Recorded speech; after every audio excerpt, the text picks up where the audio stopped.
today we are, for this entire month, focusing on the book by Garry Davis called My Country is the World.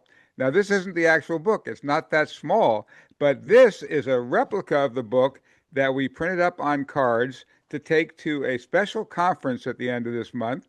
And that special conference, oh, there, Michael's showing the book. That very special conference is uh, a conference on entertainment to change the world. And there we are looking for co production partners, people who want to help to option the book, and so on. And so, to attract attention, we've created these little cards that'll be on the table and all around the exhibit. People can pick them up and learn about our book. Thanks to Melanie. Melanie and I worked together to make an unusual design. And I sent a picture of that and a promo about what we'll be doing there to Tobias, the content manager for the entire conference. And he had offered to forward it to the people who voted for the project proposal of ours. He sent it out to their entire content committee. He told me this morning. So we're going to have a lot of people who already know about our project, see the book, have gotten that email, and so we should be making terrific contacts, and hopefully out of that creating a series. Martin Sheen proposed that Gary's book was so exciting and that every chapter read like a movie. He said, let's make this into a series. So you can see that series uh, proposal in a little link that Melanie will put in the chat. And hopefully everybody will just simply go to theworldismycountry.com and put /series and read about that terrific opportunity coming right up. So what we're doing is we've been focusing on the various chapters, and today Richard Denton is taking, I believe it's chapter 7. Is that right, Richard? Correct. All right. So here is Richard Denton is a Rotary chapter, a Rotary district president emeritus. He's a terrific peacemaker. He played a very big role he played a huge role. Richard, sorry, I have to look at the camera. He played a huge role in our connections with Rotary and the terrific outreach we did there on the People Powered Planet. So take it away, Richard. Tell us about Chapter 7 of My Country is the World. Thank you very much, Arthur and Melanie. It's a great deal of pleasure to do a synopsis of Chapter 7 of My Country is the World, The Adventures of a World Citizen by Garry Davis. We are now up to 1949 and the 3rd of January, and Garry Davis has been taking a little break out in the woods outside of Paris, and he comes back to Paris and realizes that his friend Saranac have taken over the hotel in Montparnasse, Paris, and have occupied now 4 floors for his organization. Garry now speaks at a Velodrome de Hiver, 20,000 people.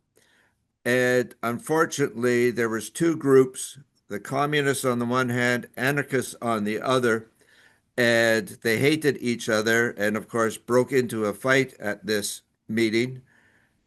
Luckily, Garry had the common sense and jumped up on the stage. He was up onto a table. They showed the spotlight onto him, and he was able to calm down the crowd that was there. And he then realized that he had a tremendous amount of power, a spiritual power, to communicate with other people. He knew he felt comfortable being a former actor, but now he realized that he actually had a spiritual power, that people were connecting with him because they were enthralled with his message of becoming a world citizen. Garry went on to a speaking tour in other European countries, Belgium, Switzerland, Cahors in southwest France, which was the first city to become Mundalized. And Mundalization means expanding the idea of a community and responsibility from a local and national levels to the entire world, and therefore promoting peace, cooperation, and mutual understanding across diverse cultures and regions. Garry then went to Strasbourg, which is up in the northeast of France on the border of Germany, and he tried to cross the Rhine to the town of Kell, Germany, but was stopped on the bridge, even though it was still in France. He couldn't, quote, re-enter France because he didn't have a visa, and he couldn't enter Germany, so he was stuck in the middle, and had a little fun with being on the line. And actually, he was still in France, so he really hadn't left France, but the authorities said that he had. Uh, so he camped out on the bridge. First, a friend brought him a tent, and then more people actually came and made a permanent cabin there. Uh, he met a little girl who called the tent or the cabin of happiness. He met a girl, Esther Peter, who Garry knew back in the U.S., and she helped him out a lot, she and her family. Garry, of course, is living in this tent and then the cabin and develops health problems, pneumonia, and he goes to the Strasbourg hospital for 3 days, and then he has to return to the Peters house to recuperate. He comes back, and while there one night, his little cabin catches on fire and burns down. So he's now in quite the predicament. Uh, he wrote to actually one of my former mentors, Albert Schweitzer.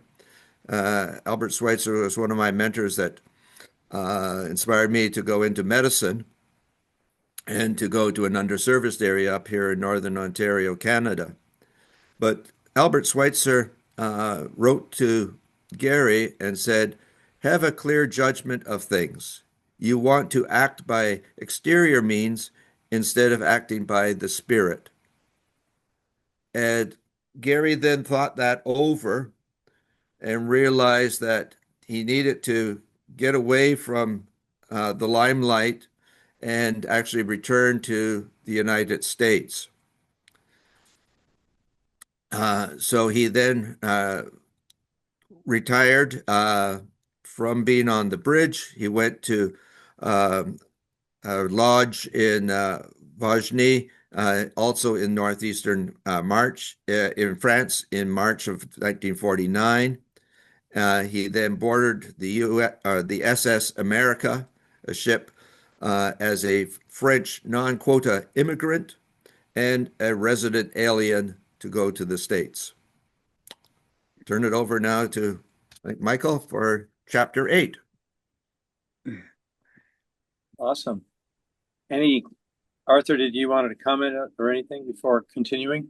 Oh, I think that was great. Thank you for sharing that. And I think it was the beginning, really. What Schweitzer said was the beginning of his spiritual journey, which we'll see gets picked up as he continues in the book. Until that was really amazing part of his transformation. But go ahead, Michael. Okay, so chapter 8 takes off, and so Garry's now on a ship, and he's bound for the United States. Come what may, that's the way it turned out. And so he starts reflecting and thinking about how he'd like to study philosophy perhaps someday in India.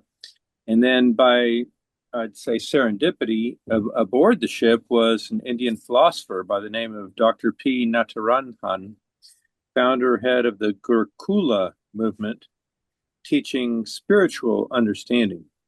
So Garry takes up conversations with him, and they discuss the notion of world citizenship, which this guru says to him is grounded in an ancient unitive science philosophy known as Advaita Vedanta, in which he was a specialist or a guru. So, I mean, how coincidental is that? That is like zeroes right in on the philosophy of world citizenship, which Garry, of course, is keen to learn about. And further, he says, citizens come before governments, he added, but men come before citizens. Until men are educated to have global or universal attitude toward all life, there will be no true world citizens. So that's a great observation. And then the doctor offers to someday Garry join him and go to India with him. In the meantime, let's see. Garry does a little stint on Broadway upon arriving in New York in the play Stalag 17, and but it doesn't last too long. And let's see, the next thing is he ends up studying with Harry Jacobson, studying philosophy, and moves in, I think, right, with Harry Jacobson for 4 months. And he's the metal grinder. He's the one who in the machine shop, the machine shop guru. The machine shop guru, but is also savvy in this philosophy that Garry's interested in. So he doesn't claim to be a guru himself, but he's savvy about it, and he indoctrinates, gets Garry started on it. And so after that, he's looking for the opportunity to go to India, but he doesn't really have the finances to do so. And then he finds out that he has the potential to get a job performing in London. So if he was on his way to India, that would be in the right direction. And then he thought he could sign up for 6 months or so and earn good money filling in a very important spot on this play in London, which the production, they were really having trouble filling the spot. So Garry was a good fit because of his skills and experience. And then he then let's see, he travels back to London. Is that right, Yep. Arthur? He travels back to London. So now he's kind of heading towards India, and he's trying to get the visitor or work permit to be in the play in London. And then he gets through that. He ends up starting performing in Broadway. But then there's just a couple days before they do some different cities around England. But then just a couple days before they're set to play in London, of course, the big venue, Queen Mary dies. And so it throws London into a period of mourning. And it's not fortuitous for a play that's all about, happiness and dancing, I think, things like that.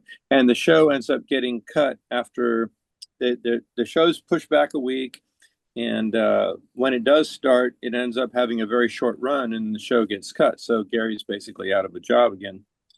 And so then he's looking for other opportunities, and then he gets a chance to possibly be in a motion picture film, Gene Kelly film called Crest of the Wave, to be filmed in Scotland. So he accepts potentially the offer, but then it's supposed to get approved by the Home Office in Los Angeles. So these adventures are kind of rolling on. I don't know how far we need to get into all the details of these, what I would call somewhat misadventures, but he's trying to make a living. He needs to raise money if he's going to travel to India. He doesn't want to arrive in India without any funds to do things. So he calls his father, who's at the hotel in Sulphur Springs, United States, and his father, was in the entertainment business, knows people in Hollywood, and so he's calling friends in Hollywood to help Garry, get that final approval, so he's gets the job to be in that film with Gene Kelly, which would be some good money and get him. But he runs into a deadline on his stay in London, and it's running out, and so that's what I would say. We could kind of skip over some of these parts where he's being confronted by the authorities. His time is running out in London because his permit's running out. And so let's see. Or can we jump forward just a little bit? Jump to the Queen. The Queen is the big deal here. Right. Okay. So he decides that he needs to petition his case all the way to the Queen after some discussions with others that, she has the authority that could just cut through all the bureaucratic red tape and give him some sort of permit. So I'd say these, he kind of continues, he goes to the palace, he sends letters, they don't get responded to, and but he does not receive, and then his rent where he's staying is coming due, and he doesn't have the funds for it, so he goes to the palace. So let's see, jump forward a little there bit. was some kind of a rule that if you that you could petition the Queen and you could be safe there, and that also later that you could, if you built some structure across from Buckingham Palace, Right. you could then actually be home free. Yeah, there was some sort of rule on the books in England that if you had some sort of structure and then there was smoke coming out of the chimney, that you'd all of a sudden you'd own the land, like some sort of eminent domain. Some ancient law that had not been used for hundreds of years, but Garry used it. He tried to use that, but I don't think it really worked too well because I think he gets arrested, right? And then he's at the police station. He's discussing a situation. The police are kind of trying to get a solution going, but I think he's a little bit impractical, but he is standing true to his philosophy and saying that, that he doesn't have papers for a reason and that he's bringing up the Universal Declaration of Human Rights, that he has the right to be there. And let's see, so where are my notes?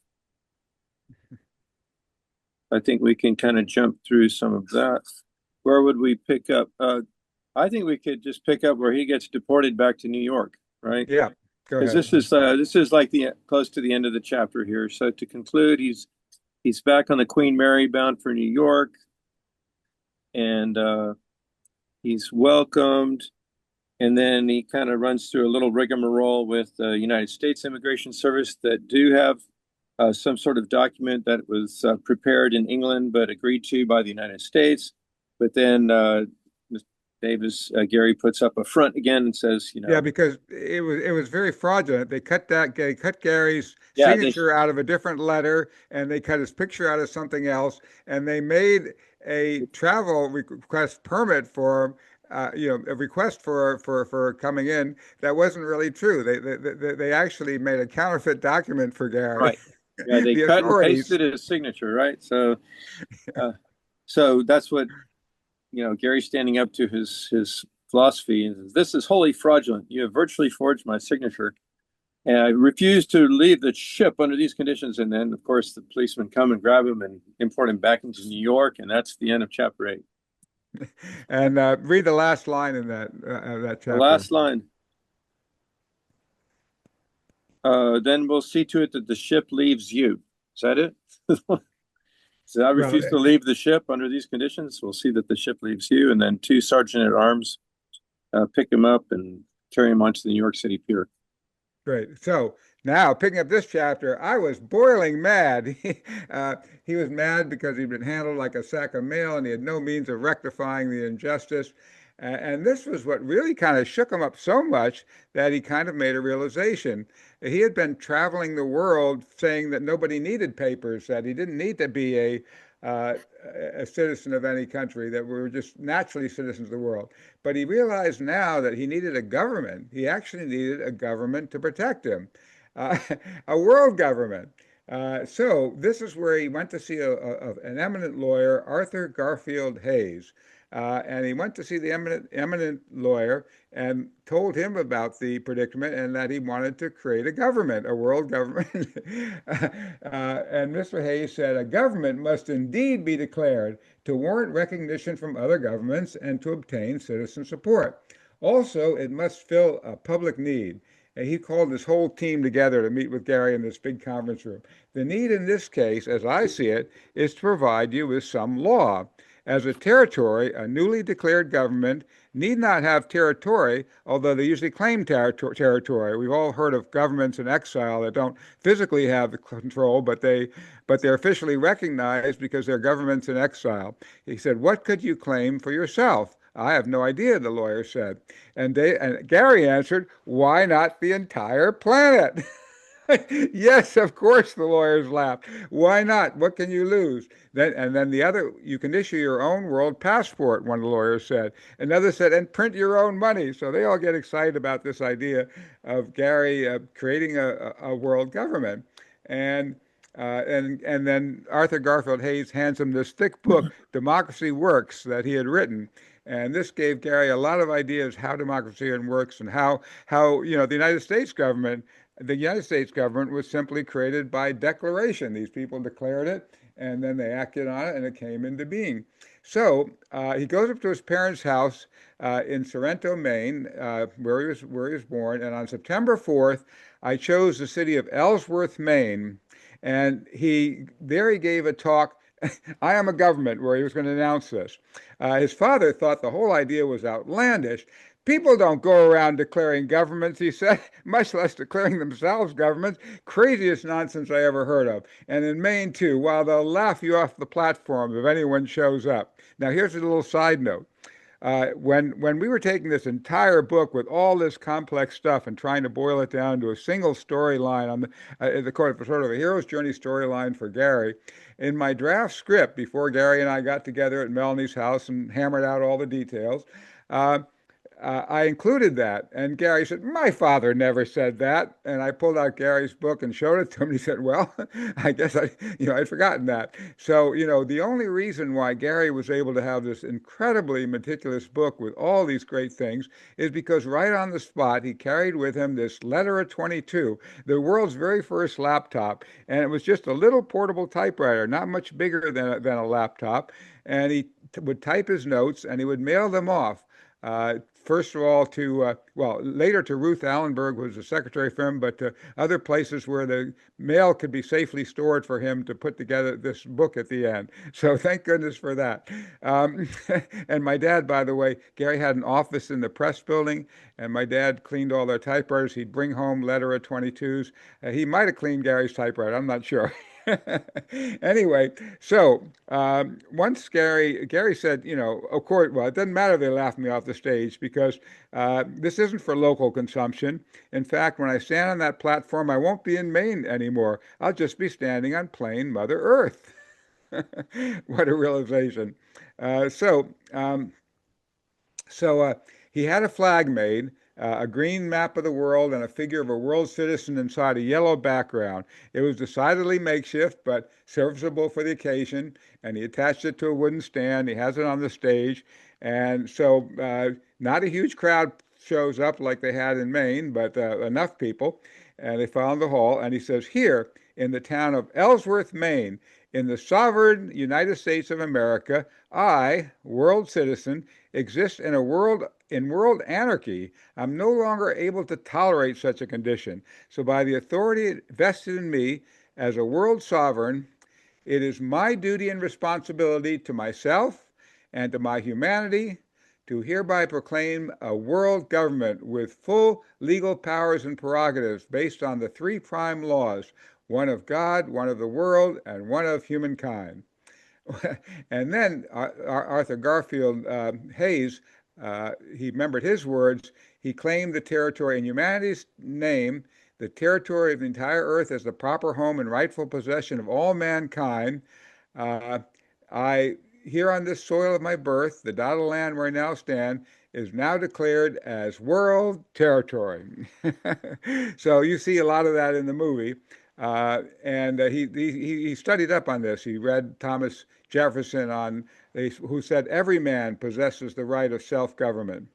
Uh, so then he had to have a project agency. And the first place they did that was locally before he went down to Washington, D.C. and established the office there. So they put together a world passport. He got a loan from his father. He got 1,000 of them printed in May of 1954. And then he filed copies. He filed one copy with the Security Division of the United Nations, one with the U.S. Department of Justice. He also sent passports to 79 of the world's existing governments in the world. So he's sending all these countries and the UN, his platform. To cap the mailing, I sent one to the High Commissioner of Refugees and to President Eisenhower and to Eleanor Roosevelt, who you saw quite a bit, very involved with Gary's story. So 17 of the nations he sent to either sent back acknowledgments of receipt, had them sent to their foreign ministries. Three governments, Ecuador, Laos, and Yemen, wrote that they would recognize the passport. Wow, three governments said they would recognize it as a de facto basis, which means that it's in fact, even if it's not de jure, which is in law. So my government believes your idea providing all requirements are met with security maintained, that Ecuador would accept such documents for the purpose of being used instead of a passport. A nation is saying that. Laos also said the government of Laos welcomes favorably this initiative and is ready to give all desired attention to those when it's presented. And so not a single government rejected the world passport. Even Mrs. Roosevelt accepted hers with many thanks. Eleanor Roosevelt accepted a world passport from Garry Davis. So then he had to go test it and get together, documents to try to go on his trip to India. And they finally kind of forced him to sign a letter that he would leave India in 6 months. He wanted to they wanted to make it something. He was trying to stand up for human rights, but he went along with it finally to go to India, and so finally he goes in transit. They stop in Saudi Arabia, and the consular office is seeing Garry there, and they say, okay, we're gonna, he gives this document, and they open it. And the guy goes in. He said, my heart took a leap. They actually put a stamp from Saudi Arabia. There, sure enough, was a Saudi Arabian transit visa for 3 days. Historic day. Here was the first official recognition of the world passport from a nation who jealously overguards its frontiers, almost fanatically so. The TWA girl who gave me the letter informed me sweetly. She said the Saudi Arabian government never gives visa to stateless people. So, and Garry got one. So he was so thrilled. He's dressed in this world citizen uniform that he modeled after his pilot's uniform, but he took off he put a patch of world citizenship and stuff on. Anyway, so finally he goes through several efforts to try to get transit visas, and finally he gets, I was informed that Canada, France, and Switzerland had waived their visa requirements in my case on the condition that I continue to contain himself to their transit lounge in their airports, and they finally to let him through. So they had also, the consular office had insisted they were going to ask these other countries in the transit lounges, the TWA, and they would ask Washington. So Garry says, well, what about Washington? All clear, he replied. I called the Justice Department. They gave me the impression that you can go to the moon for all they care.